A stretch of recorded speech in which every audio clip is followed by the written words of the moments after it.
Malta se jkollha l-akbar tkabbir ekonomiku fost il-pajjiżi kollha tal-Unjoni Ewropea din is-sena u anke is-sena d-dieħla. Dan joħroġ mir-rapport tal-Fond Monetarju Internazzjonali l-IMF li ġie ppubblikat it-tlieta. Fir-rapport indipendenti ħareġ li l-ekonomija Maltija din is-sena se tikber brata ta' 5 darbiet u nofs aktar mill-medja Ewropea. Fil-fatt l-ekonomija Maltija se tikber bi 3.8% waqt li r-rata tas-sena d-dieħla se tkun ta' 3.3%. L-IMF irrevedit il-fuq it-tbassir ekonomiku preċedenti li għamlet għal pajjiżna fi frar li għadda. Dakinhar il-Fond Monetarju Internazzjonali kien bassar li l-ekonomija Maltija se tikber bi 3.3% fl-2023.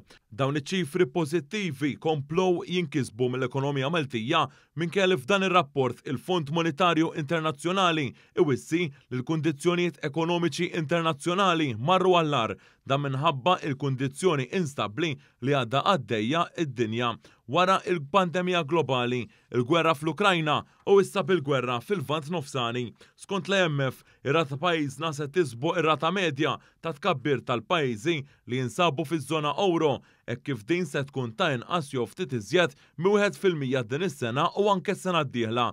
Minn dan ir-rapport indipendenti internazzjonali ħareġ ukoll li r-rata tkabbir ekonomiku ta' pajjiżna se tkun aqwa minn ta' pajjiżi ferm akbar minnha fosthom il-Ġermanja u Franza.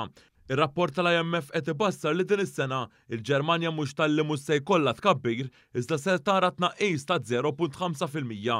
Fis-sentejn li ġejjin fi Franza l-ekonomija se tikber b'inqas minn 1%.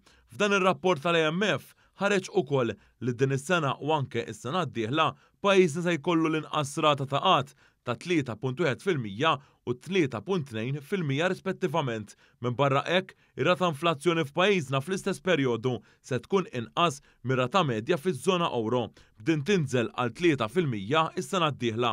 Sa dan it-tant, il-Prim Ministru Roberta Bela reaġixxa billi kiteb fuq il-medja soċjali fejn minkejja l-isfidi internazzjonali l-IMF irrevedit il-fuq it-tbassir ekonomiku ta' Malta fejn pajjiżi se jkollu l-akbar rata ta' tkabbir ekonomiku u l-inqas rata ta' qatt fl-Unjoni Ewropea fis-sentejn li ġejjin.